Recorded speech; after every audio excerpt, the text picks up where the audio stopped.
slide-nya tolong.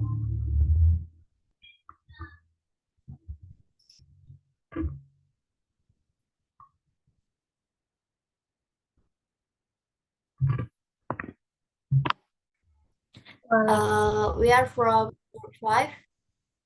Will be present the material about independent learning curriculum. The member of our group, the first is me, Feni Pramita. Second is Nur Hayati. Third is Rega Landari. Fourth is Septinia Dwi Putri. And last is Arbi Boitoris. Here we will be present 10 topic. The first material will be present by me. What is independent curriculum? In an effort to restore learning as a result of the COVID-19 epidemic, the Ministry of Education and Culture created the Merdeka curriculum, which will be used at all levels of education.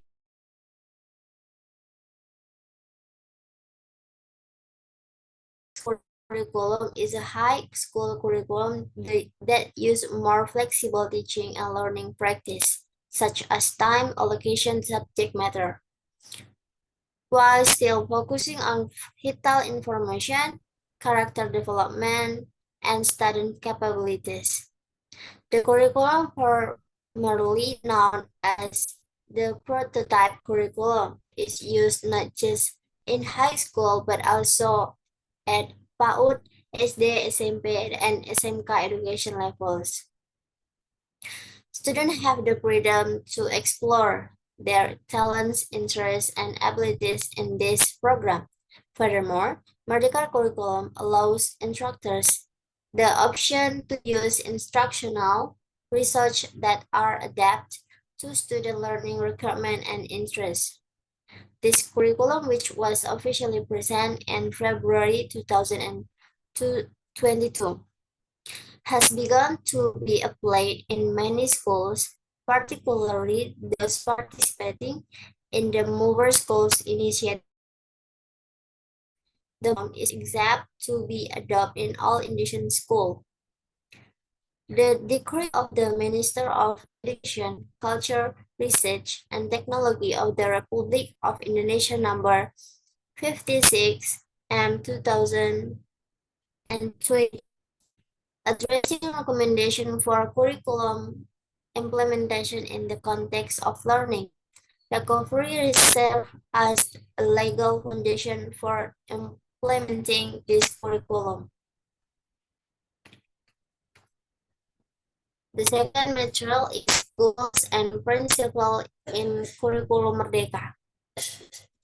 There are several goals that the government wants to achieve to the Merdeka Belajar curriculum. Among them, the first is make schools and local governments manage their own education that is tailored to the condition in each region.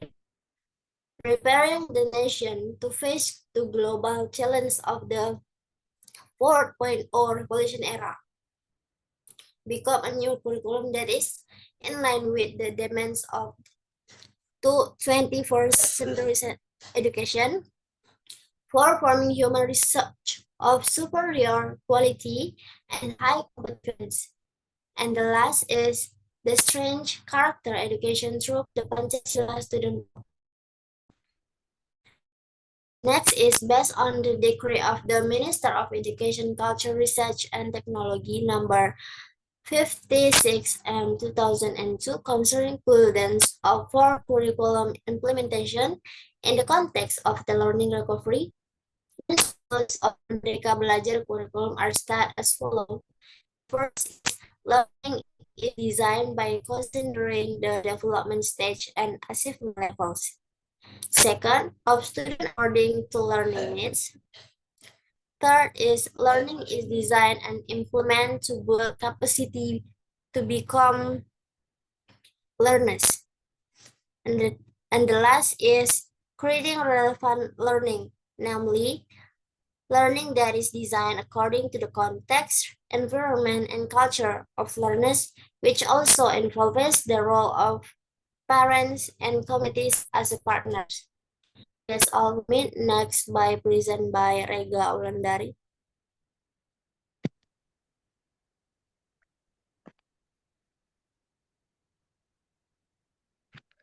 All right.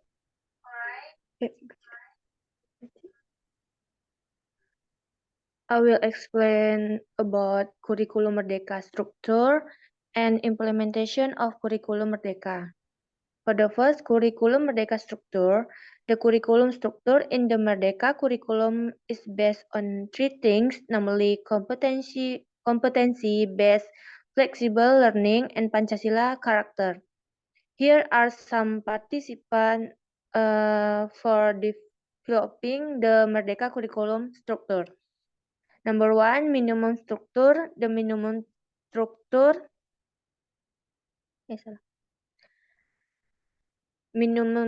the minimum curriculum structure is set by the central government. However, education units can develop additional programs and activities according to their vision, mission, and available resources. Number two, the autonomy. The curriculum give freedom to education units and teachers to design learning process and materials that are relevant and contextual. Number three, simple. Change from the previous run are kept to a minimum but remain significant. The objective, direction of change and plans are made clear so that they are easily understood by schools and stakeholders. Number four, mutual cooperation. The development of the curriculum and teaching tools is the result of collaboration between dozens of institutions, including the Ministry of Religious Affairs, universities, schools, and other educational institutions. Next, implementation of Curriculum Merdeka. The implementation stack of the Merdeka curriculum is designed so that every educator can confidently try to implement the Merdeka curriculum. This stack was developed develop develop as a step or learning process to make change to the learning and assessment practice that educator need to do when they use the Merdeka curriculum. Technically, educator can implement the Merdeka curriculum at different stakes. However, philosophically, each stake is designed so that educators still refer to the participant of learning and assessment. Through this strategy, students are expected to apply the material learned through projects and case study. The three implementation is number one, independent learning. Number two, independent change, and number three, in the independent sharing. All right, that's all from me. I will back to moderator.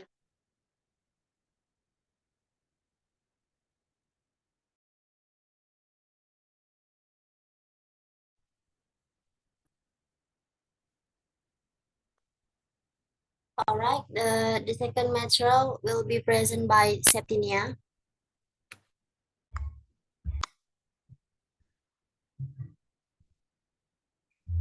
Okay, I want to explain about curriculum Merdeka terms.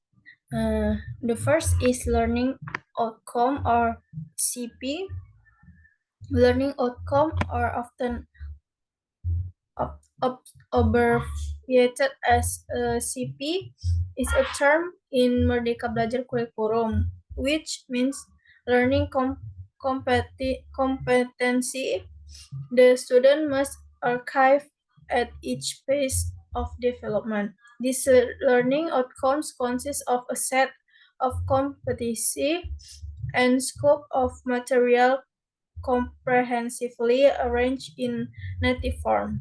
For example, the learning outcomes in mathematics subject as the student can describe the characteristic of various shapes of flat shapes.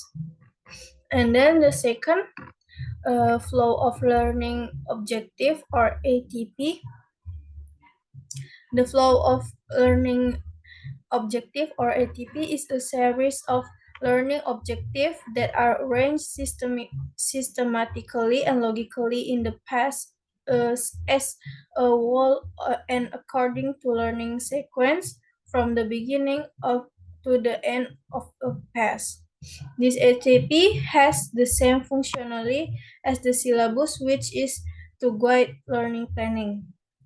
The third is teaching module or MA.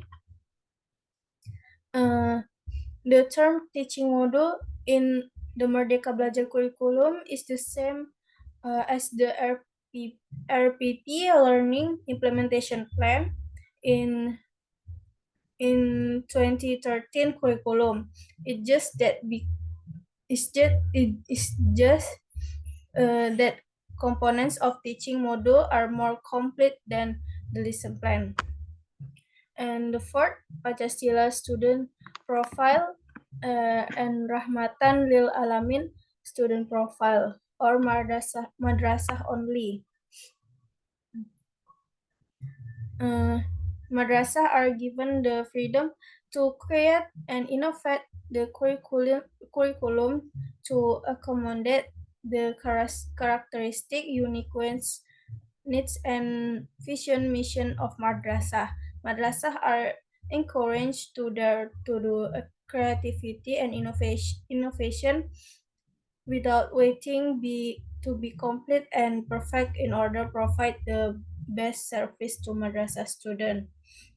And then next, the 5 criteria for archivement of learning objective or KKTP. The main function of KKTP is a reflection of material teachers in assessing the learning process and knowing the level mastery of student competency so that they can improve the learning process or create learning that is more suitable for student.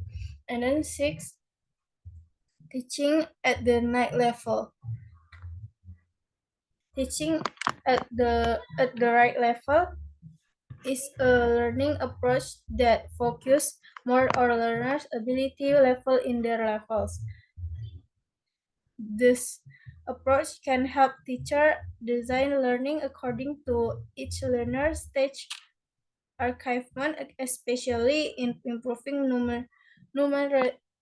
numeracy and literary skill. And the last is operational curriculum in education units or madrasah operation curriculum. The operational curriculum education units is a term in the Merdeka Belajar curriculum which contains the entire learning process plan organized by the education unit.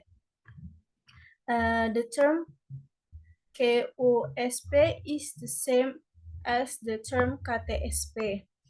And next point,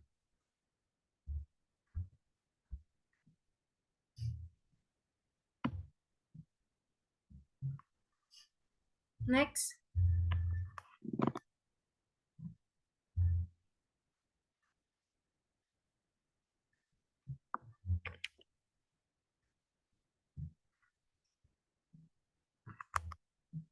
Next, evaluation and measurement of the success of the independent curriculum.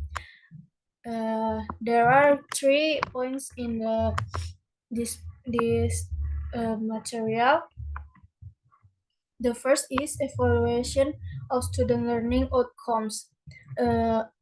One approach to assess the performance of Merdeka curriculum is to assess student learning outcomes. This evaluation is carried out utilizing a variety of tools such as tests, assignment, and project. This exam is used to judge how well students have met and competency outlined in the Merdeka curriculum. And the second, program assessment. Program assessment is carried out to determine the extent to which the Merdeka curriculum program has met objective. This evaluation is carried out utilizing a variety of tools, including survey, interview, and so on. And then the third is monitoring and supervision. The Merdeka curriculum program is supervised and monitored to ensure that is functional smoothly and accordance this with its objective. Authorized parties such as government, schools, and community supervise and monitor. Supervision and monitoring are carried to establish the extent to which the Merdeka curriculum program has archived its objective and identify the program's faults and strengths. Okay, that's all from me.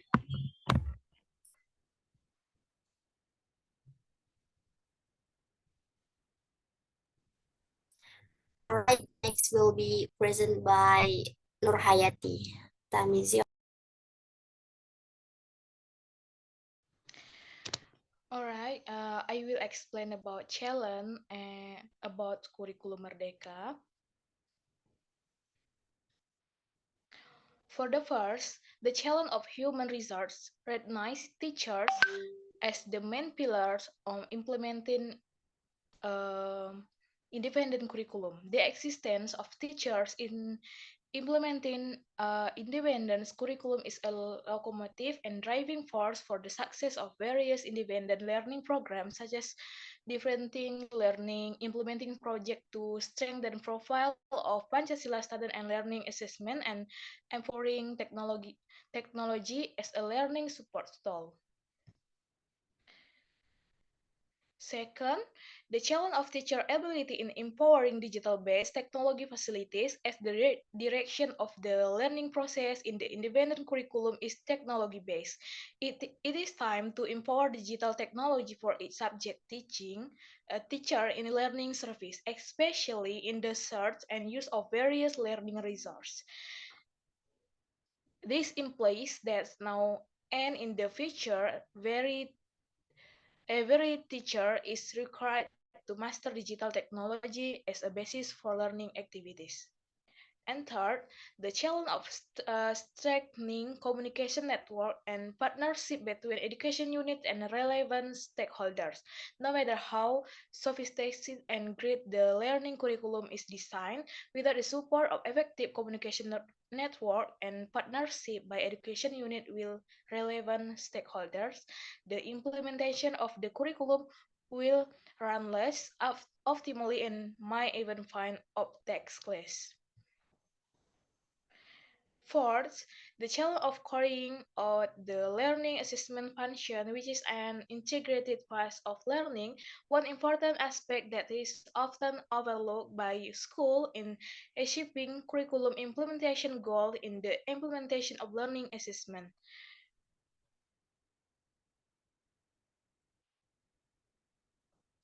Next slide, please.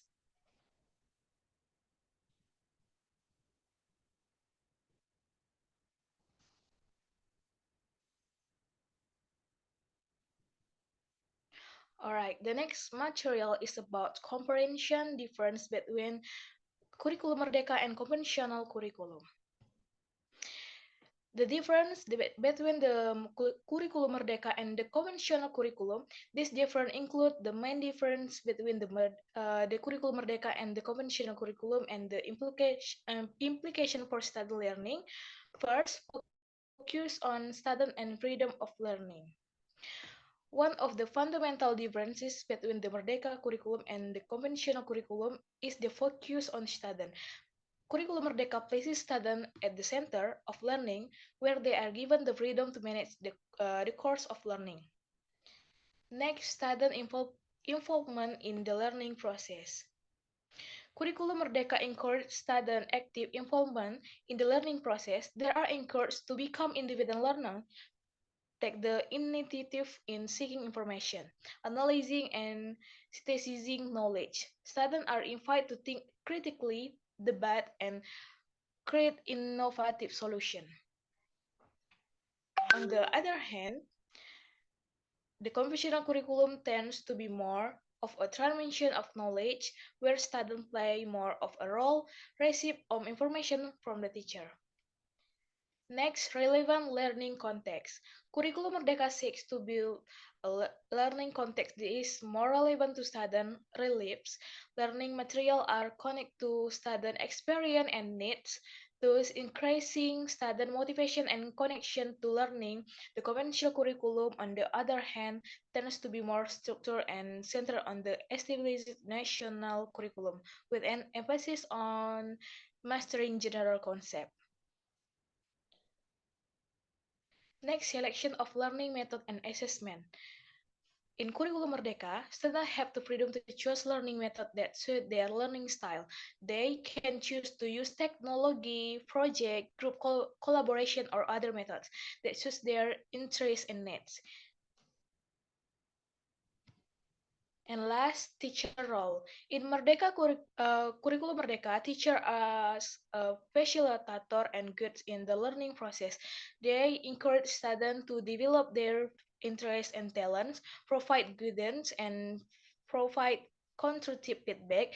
In the conventional curriculum, teachers have a more dominant role as givers of knowledge and organizer of learning. The difference between the Merdeka curriculum and conventional curriculum solve a paradigm shift in the learning approach. Merdeka curriculum gives students that freedom to explore their potential to be fulfilled, preparing them to become independent, creative, and critical lifelong learner. Alright, that's all from me, and we'll be back to moderator.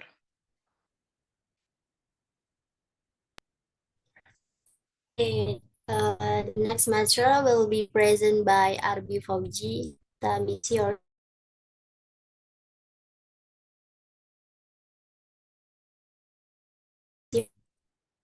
Yeah, all right.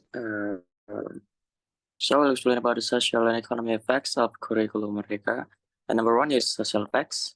So in here, the policy enables students to learn off campus in form of student exchange, internship, teaching assistance, in education units, research, humanitarian project, entrepreneurial activities, independent project, and academic work lectures. So in here, this allows students to gain practical experience and exposure to different cultures, which can broaden their perspective and enhance their social skills. The policy also aims to encourage link and match with the business world and industry. This can lead to better collaboration between universities and businesses, which can create more job opportunities for graduates and help to address the skills gap in the workforce. Okay. So, and then the economic effects is the policy is intended to realize an autonomous and flexible learning process in higher education, so as to create a learning culture that is innovative, non-restrictive, and in accordance with the needs of students. This can help to produce graduates who are better equipped to meet the demands of the job market and contribute to the economy. The policy also includes learning activities such as internship and industrial practices, projects in the village, and student exchange. These activities can help students to develop practical skills and get exposure to different industries, which can increase their employability and contribute to the growth of the economy. The Curriculum Merdeka policy has several social and economic effects, including broadening students' perspectives, enhancing their social skills, creating more job opportunities, producing graduates who are better equipped to meet the demands of the job market, and contributing to the growth of the economy. Okay, and then next slide, Cuy. Case study.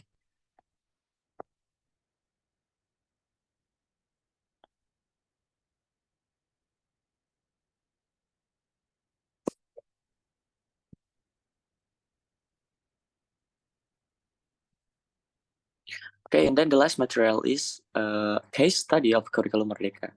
Okay, so the one is the implementation of Kurikulum Merdeka at Sekolah Penggerak. And in here, the study aimed to describe the implementation of Kurikulum Merdeka at Sekolah Penggerak and analyze the obstacles faced in implementing the curriculum. The study found that the implementation of Kurikulum Merdeka at Sekolah Penggerak was successful, but there were still some challenges in terms of teacher readiness, curriculum development, and assessment. And the second is analysis of teachers' readiness in implementing Kurikulum Merdeka in public elementary school. The study aimed to analyze teacher readiness in implementing Kurikulum Merdeka and analyze the latest policies regarding Kurikulum Merdeka. The study found that teachers were generally ready to implement Kurikulum Merdeka, but there were still some obstacles in terms of appropriate teaching modules and training activities related to implementing the curriculum. And the third is student perceptions of economic education through the implementation of Merdeka Belajar Kampus Merdeka. In here, I'm sorry. I apologize. So the third is student perceptions of economic education through the implementation of Merdeka Belajar Kampus Merdeka. The study is aimed to determine whether Merdeka Belajar Kampus Merdeka (MBKM) activities could achieve program goals, assess the effectiveness of the program, and identify the factors that influence students' perception of economic education. The fourth is digitalization of education in the implementation of Kurikulum Merdeka.